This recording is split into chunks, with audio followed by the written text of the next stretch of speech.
Ladies and gentlemen, welcome back to Ball Watching. We have got a loaded preview for you all today to talk a little bit about the LA Galaxy coming to town for one of maybe 3 day games, Justin, we've had this year. Whatever the number is, it's 2 or 3.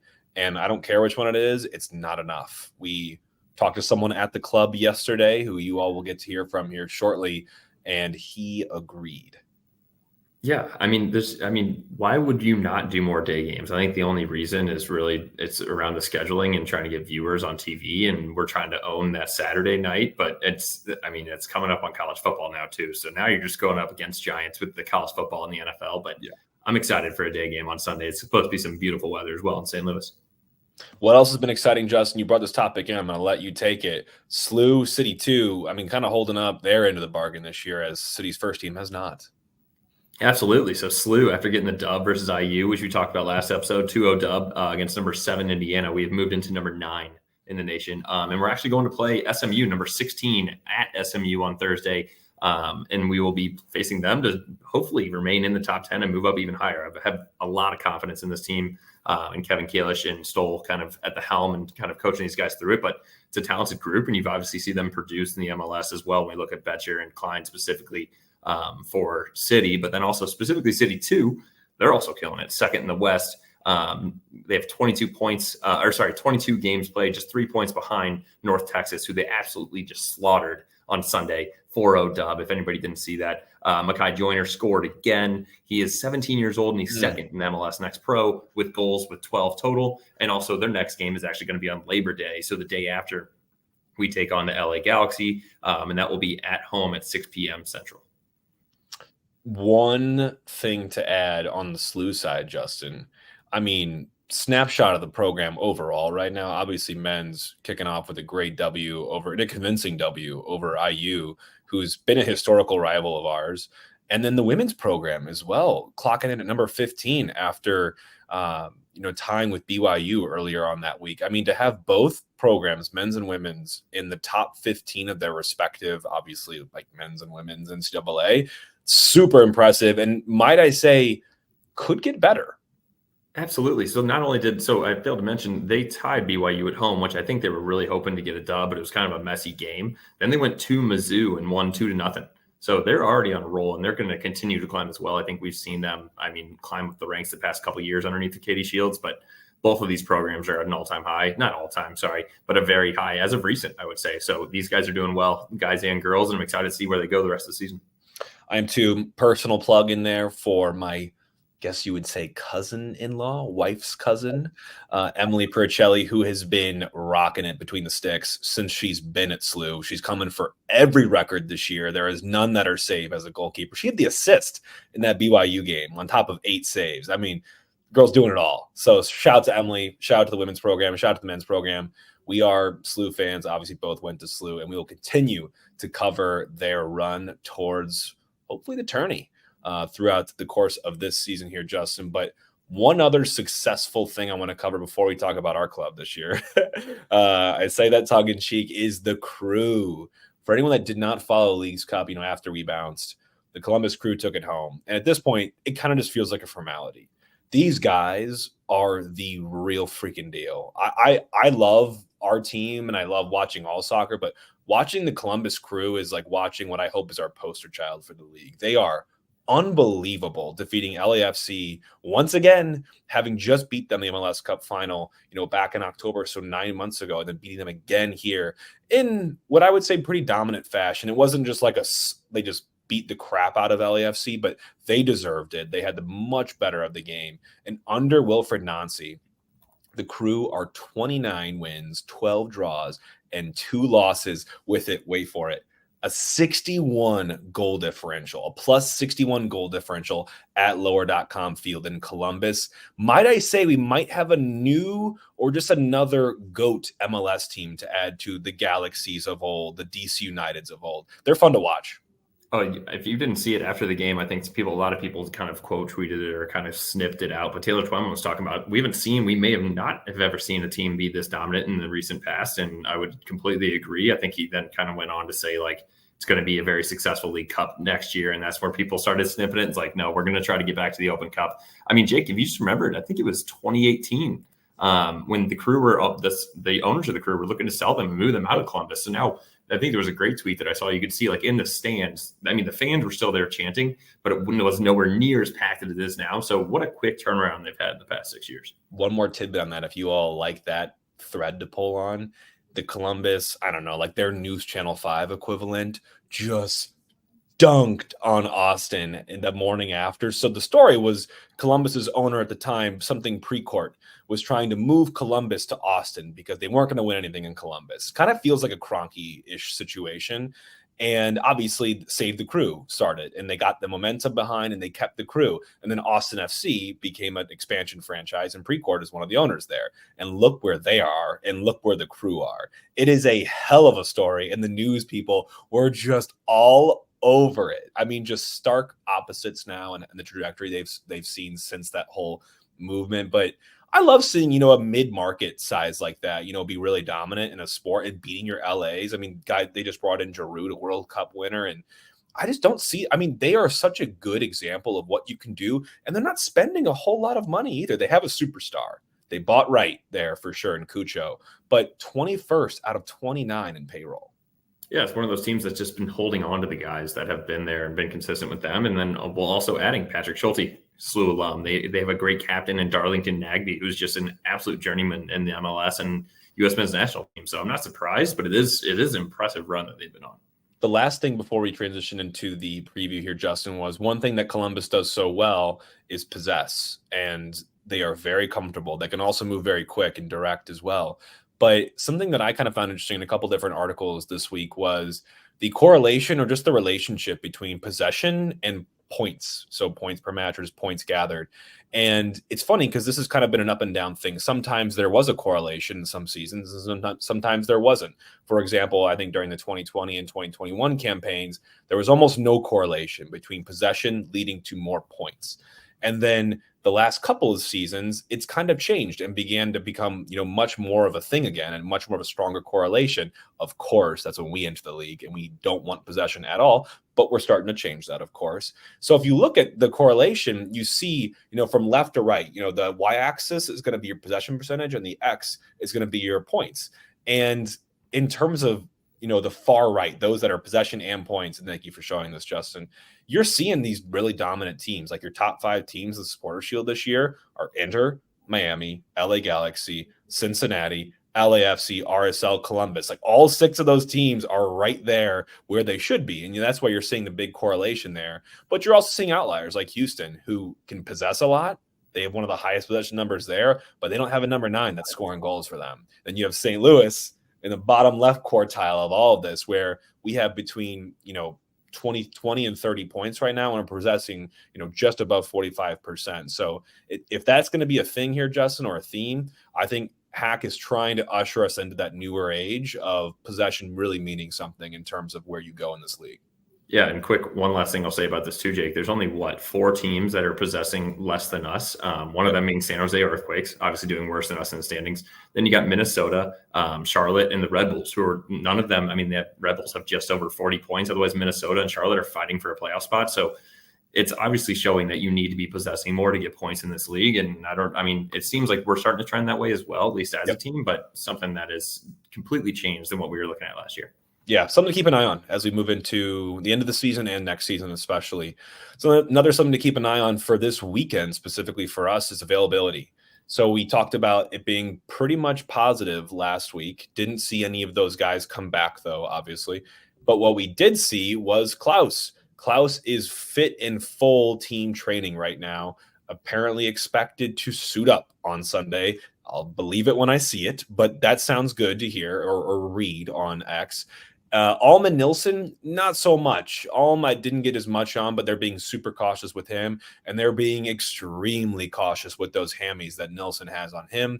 Apparently, he took a knock in training today, putting him off even more. I'm not speculating on that timetable, but man, I mean, they just got to wrap that dude up in bubble wrap and just keep him in a safe place, because I just don't know if we can count on him, if this is going to be how things go. No, it's tough, especially when we're talking about and we're looking at as we're getting into the LA Galaxy of it all. I mean, when you look at this back line, we kind of need someone that has been consistent in the back line. And that's something I feel like it's been a rotating door. We always talk about the left back, but right now we haven't had a consistent game with two center backs recently that I can remember. And like you said, I'll believe it when I see it on Klaus. The last time he played was June 22nd. So what is that? That's 2 full months. We're going on almost, so that'll be 9 weeks at this point. So it's been an insane spell without him. But what are we here to talk about, Jake? We're here to talk about the LA Galaxy, give you guys a quick rundown of what you need to know this season. Scary for us when you're looking at that. They're first in the West with 52 points. Unreal home record of 10-1-3. So something we can kind of look forward to is away, they're 5-4-4, which is pretty average. I mean, obviously we have yet to win an away game, but a 5-4-4 for a team that's currently first place is something that we should be looking forward to.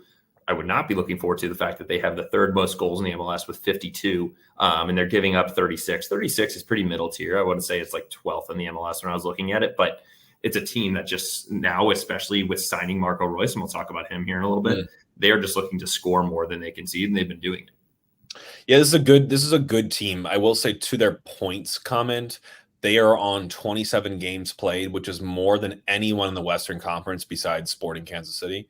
And so LAFC and Salt Lake and Colorado are sitting behind them on LAFC's only played 24 games and they're only 5 points off them. So they've got 3 games in hand. Who knows if that's actually what it'll look like there, but impressive nonetheless to be the Galaxy.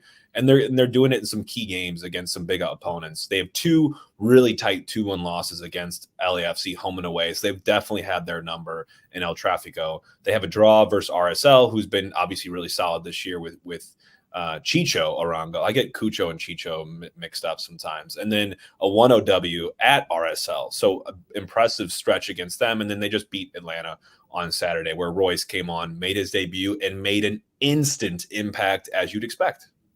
Yeah. And so, I mean, so it's good to know what they've done against other teams, but what have we done against them? I think last year, looking at it, and this year, it's actually kind of funny, a 1-1 draw and a 2-2 draw. Both of those were last year, and then a 3-3 draw this year. So last year, if you remember the one at home, Jake, it was actually kind of disheartening. Yeah. Nico scored in the 68th minute, and we're like, oh my God, we're going to beat the Galaxy. No, we allow an 85th minute equalizer. Then the 2-2 draw in LA, we were up 2-0. Like, oh my God, we're going to beat the Galaxy. No, we give up 2 late goals in the second half. Looking at this year, I will say it was one of the most exciting games in the season so far. If you get past the Portland game of 4-4, but Ostrak pulled one, or sorry, we gave up a goal in the 3rd minute. Ostrak pulled one back in the 27th, where he just did a high press, ran it down their throat, and could finish it himself. Then we go down again in the 51st, where Marcanic, if you remember, he forgets to kind of how to turn his hips, gets slotted in behind. And then Nilsson gets us one back with that kind of half bike volley off the corner. If you remember, it's like he's so tall, it looks like he barely even jumped. He just like raised his leg.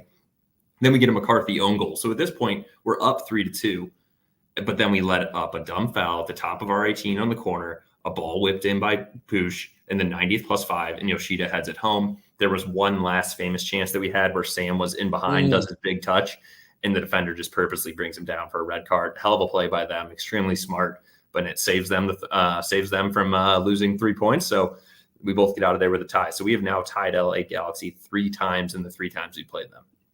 It's brutal. It's brutal. I mean, you're hoping to change things up a little bit in this go around, but what's fortunate as we look at this, Justin, is I'm only going to talk about Ricky Puig because I'm actually pretty sure that he's going to be suspended in this next match for accumulation. That's it. That's at least what Fatmob is saying. I want us to do our own validation on that before we talk about it, but they've got plenty of talent around him if they don't have him.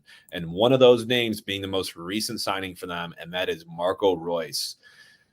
Wow, what a player. He was signed in middle of August on a contract through 2026, so he'll be here for the rest of this season, next season, and the following. He's the 3-time German Bundesliga player of the season, scored 239 goals and 163 assists across almost 630 professional matches.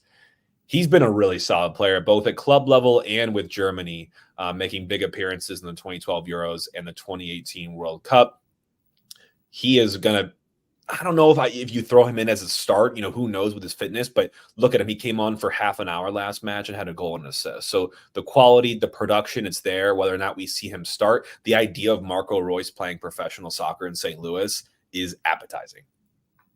It's extremely exciting. And sorry, Jake, I am doing trying to do the quick little check. You find it. You're correct. No, you were correct. I double checked. So the MLS disciplinary report, Ricky Puig was on it last week, and then he received a yellow card against Atlanta in the 71st minute. So he will be out in the game versus us, which is absolutely huge because he has 9 goals and 11 assists for them. But so you've already talked about Royce, and you look at Joveljic as well, 24-year-old forward from Bosnia, has 12 goals and 5 assists in just 16 full 90s. So if you think about that, he's doing either a goal and assist every game so far. And then Gabriel Pack, 23-year-old from Brazil.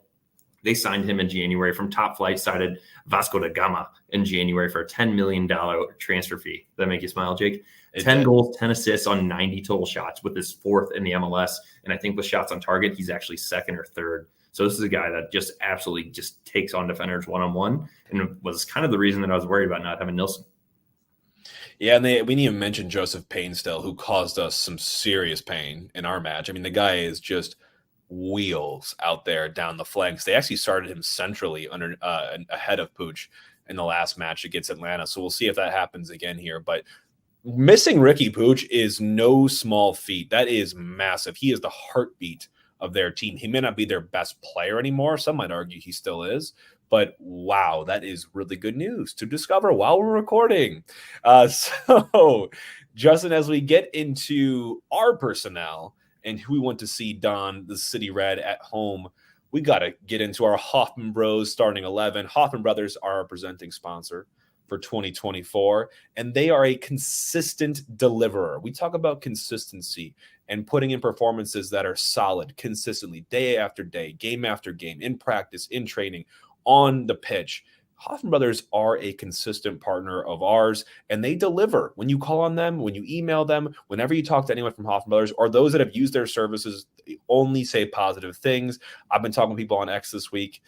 Billy, I think specifically, was having some heating issues, and I made sure that he was in with Hoffman Brothers. He's got that home protection plan. So make sure that you are in touch with Hoffman Brothers, the leading home services partner here in St. Louis. Reach out to them at 314-664-3011 or visit them online at hoffmanbros.com. And now, Justin, do you want to do us the honors here into the Hoffman Brothers starting 11? Into the Hoffman Brothers starting 11. And you wanted me to click the thing too? No, I want you to say it and me to click it. Just perfect timing. But no, you can lead us into it now for the second go. All right, I will click it as well. Into the Hoffman Brothers starting 11.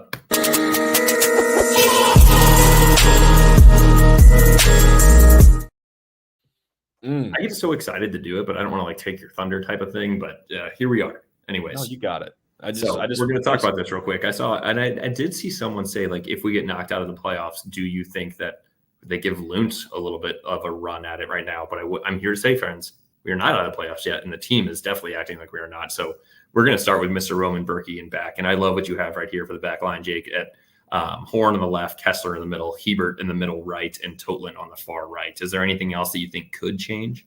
One, I might have messed it up. I think Hebert's probably going to start at left center back, not Kessler. And then Totland on the right. But the Horn decision's interesting. I want to go with it because I want to see what he's got, right? I mean, we don't have much room to play with in terms of mathematics and qualifying anymore for the playoffs. But if you're going to face a strong attacking team, I'm okay setting up a little bit defensively in the back line. It's nothing against Jay Reed at all. And might I say, it could be nice to even have his pace. I won't be mad if we have him out there, but I do want to see Horn get a full go, assuming he's up to fitness. Yeah, I would completely agree. And then I think we already know the mainstay that's sitting in front of them with Durkin and Leuven. And then as you go up to the front, this is always where it gets interesting. I know we said that that Klaus is going to be available, but obviously I don't think he's going to be just going full 90 starting this in the St. Louis Heat right now. But going Hartel, Toyhert, Thor, and then Betcher up top. I'm actually going to give Indy the start on this one over Thor. I think that we kind of saw what we could get from Thor. I know you didn't really agree with some of the decisions that Indy made, but I would like to see if maybe Hack just goes, hey, Indy, I'm going to give you the start, but I got to see something. And if not, we're going to pull you because this game means something. Yeah, no, and I'm not anti-Indy at all. If he puts on a better performance than what he had last match against Portland and even before that, I'm good with it. I like the quality that he brings when he can combine, and we've got so much technical skill now in midfield that I think he would really complement. I do think the one that we lose though without him is stretching and speed down the verticals, and not to say that Thor is amazing at that either, but he definitely brings a little bit more of that to his game than Indy does. So I could see either there. I think people might be like, wait, what about Klaus? He's not going to go in. No chance in hell.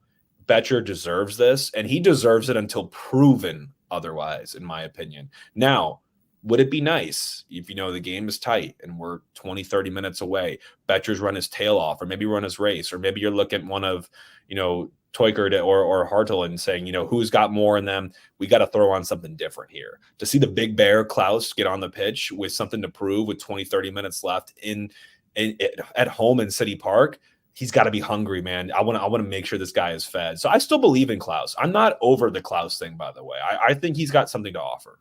I think he's got something to offer, and he has something to prove. I think when we're looking at the amount of attacking prowess that we've had in these past couple games with these newcomers, and knowing that then we're going to get Alm back as well, and then we're looking at Celio and Ostrak next year. So this is something where Klaus, I think he may have been feeling a little comfortable. Big Sam was coming in and scoring goals when we needed him to, but then he fell off, and now we got rid of AZ, and he probably got a little comfortable. But now that we have the guys here, if he's going to come in, he's got to make a difference. So, Jake, what are some of the things that you think will make a difference in this game? Learning from, obviously, 3 former ties where we had a lead in all 3 of them. Yeah, so I'll kind of break it into 2, and I would love to hear your thoughts as we go through this. So I'll start with the things that I have gleaned from our last performance against LA, which, by the way, feels also reminiscent of this Portland match, 3-3 and 4-4. What's the difference besides another 2 goals there? But the things that stick out to me for LA to think about is this team doesn't go away easily. They are a very resilient team. They are going to fight, even if they're away here in St. Louis. They've got a lot to play for, man. Locking down a number 1 seed in the West would be huge for them, and they're going to be nipped at in the heels by LAFC the whole stretch in, maybe even RSL as well. I also want to say we've talked about a lot about their attack.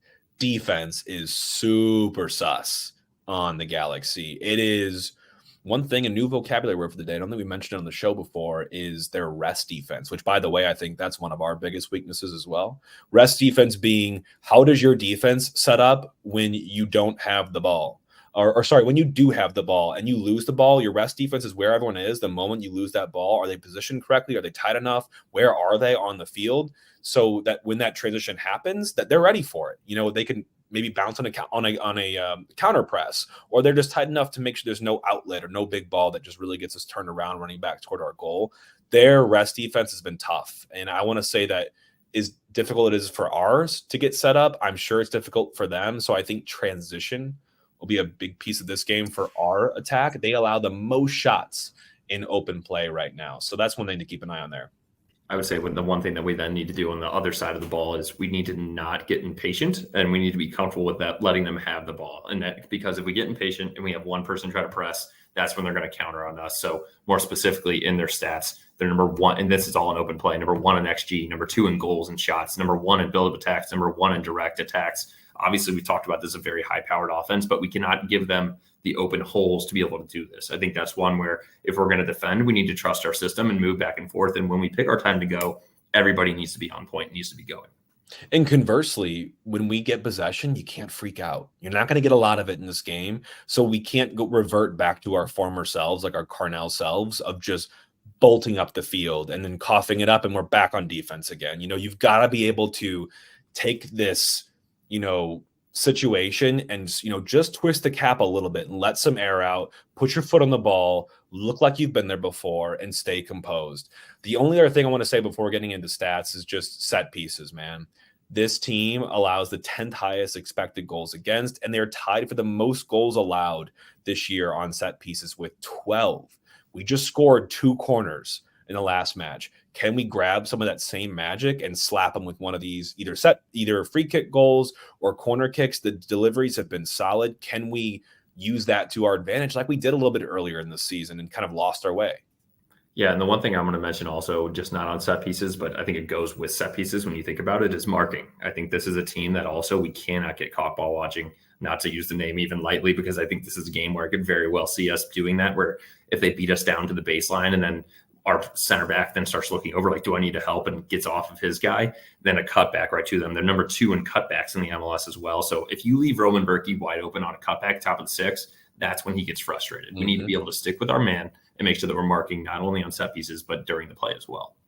We talked about rest defense. We've got to be ready for counterattacks. As good as they are to possess and build up, they've got the speed and behind and the vision and the creative ability to find that final pass, off of one transition and takeaway.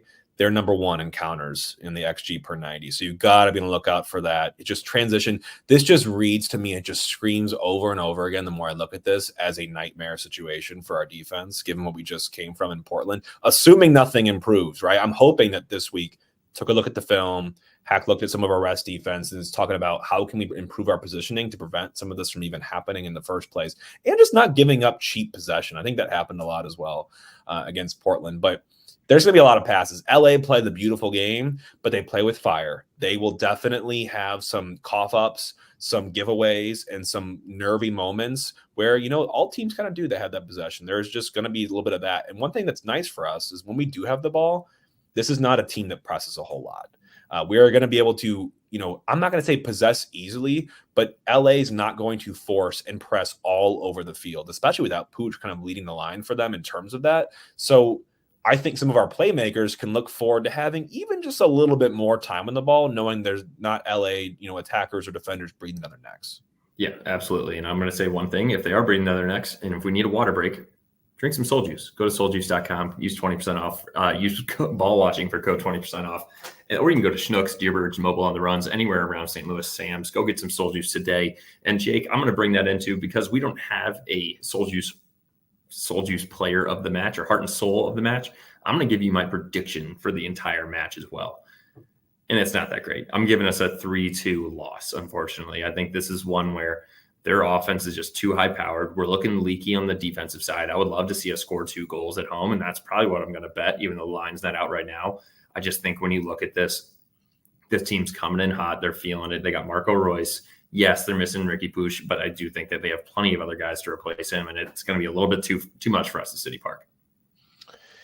Yeah, well, I'm going to go a little more optimistic than that, but not so much so. I'm going to lock in a 2-2 draw as mine. And God, I don't want to see another draw. I'd rather, this is just my prediction, like all things equal. I really think this is going to happen. But my personal preference, if we don't win, obviously I'd love to win. I'd rather lose swinging than do another draw. You know what I mean? Like, let's learn a lesson here than get another point. So my thing behind that is that LA, for as good as they are, just haven't been that great on the road. And by the way, we were not part of their statistic at home. We drew that match. They've only had 5, I think they had 10 wins at home. So that's impressive to say that. And then, 4 draws, 4 losses on the road for them. Hopefully we can really take advantage of that. And I know they're flying. It's a long flight.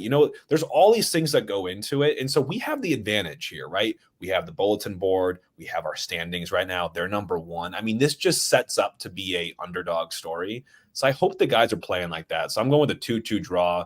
And Justin, the lines, like you said, aren't fully out yet. But what we do know is that City is at plus 145 money line right now. LA at plus 140. So basically even there. And the draw at plus 265. Over-unders at 3.5 at minus 105 on the over, and the under at minus 140. So Vegas is saying goals in this game. I agree. We know the lines and the odds aren't out yet for these other things we like to do, Justin, here. But what is your lock? We'll put the lines out, of course, out after. I'll have to see it because I would like to see what it is. But us to score 2 goals at home, over 1.5, obviously, is my bet. I bet you it'll probably be at like a minus 120, minus 130. Yeah. If it stays there, that's probably what I'll take. If not, I'm just going to take the straight over 3.5 at minus 105. What about you? I did some digging on the halves these teams like to score in today. And what I was finding was I like to do a little bit of research behind this. So the goals scored between St. Louis and LA on their own, not just in our games against each other, 54% of each of our goals have come in the second half. So I'm expecting the second half to be where the fireworks go. And I've made this bet a couple different times, and I feel like I'm 100% on it. I don't know why I just haven't done this all season, but highest scoring half to be second half for me usually can get that right around even money. It's never too juicy. So I'm probably going to ride with that. I'll probably also ride with you on the over 1.5. I mean, there's no stopping this train. We might be scoring a lot, but we've also been conceding a lot. So you have to score a lot. So I'm with you. And at this point, we're going to have to score a lot if we want to keep these playoff hopes alive. Yes, they are still alive. Technically, we're hanging on by a thread, but 24 points with 8 games remaining. Right now, if you look at it, for us to make the wild card, we would need 21 points. That would get us up to 45. Looking at it, obviously we have LA Galaxy at home on 9-1 this Sunday, but then we go to New England, who's 12th in the East, and then to Minnesota, who's 11th in the West. One thing that we cannot do, Jake, is lose. If we lose this game, it's going to be almost impossible for us to make it.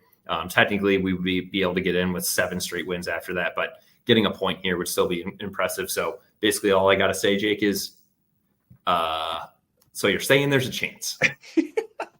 I love it. So, yeah, I mean, basically it's lose and you're not mathematically out of it, but you have to win out and it's out of your control now. Like, what if that number shifts up by a point? We are then mathematically out of it, that magic number or that magic line, which we'll be tracking, of course, if we can get this W. But for any fans, it's like the loss is not an option at this point. If you're considering playoffs in the slightest, whether you are or not, there's no wrong answer at this point. You know, I'm looking kind of both ways. I want to see that fight as if there is a chance from this team. But for me, I'm looking more into the future for us and seeing what things are going to look like more schematically.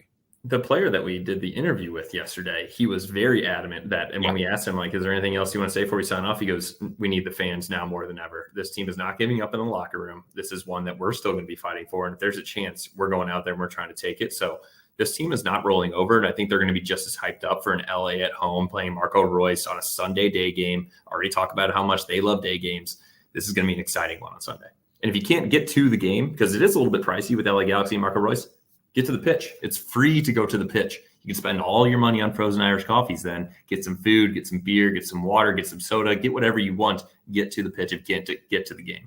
Love the call to action there, Justin. We will both be there enjoying a rarity, which is a day game, especially one without work the next day. So I'm really looking forward to it. It's going to be a fantastic day. Hopefully also weather and the heat kind of breaking a little bit for this one. I think, you know, the meteorologist is looking like maybe mid to high 80s. So I'll believe it when I feel it. But I'm excited to feel it, man. It's going to be an electric environment and atmosphere. I think, you know, City is just at this point overdue to have a big crowd on hand for a big match, welcoming in number 1 in the Western Conference. So I'm pumped, man. You know, regardless of what happens, this is those moments you got to seize. There's like, what, 4 games after that left or 4 home games. You know what's going to be pretty funny is if we keep trending like this and the Cardinals keep trending like they do, there's going to be a game where City Park has sold more tickets than the Cardinals have. They just hit their lowest ever in them, and I think it's somewhere around 27,500. Yeah. So we're only about 2,000 fans off of that. So everybody needs to show out and show up for these guys. They're going to be working their butts off for us, and go out and see Marco Royce and the LA Galaxy come to town on Sunday at 1:45 p.m. Agreed. This is the first of the final 4 home games. I'll correct myself there, but yeah, absolutely. I have a feeling that you're right, Justin, unfortunately. But let's make it a feast at City Park. Looking forward to spending it with you all. Join us at the pitch if you have some free time before the game. It's an amazing establishment full of great people. And we will catch you all on Monday, probably, for the recap of the match, a little Labor Day recap. Who would have thought? But everyone have a great rest of your week, and we'll catch you on Monday. In the meantime, all for City. All for City.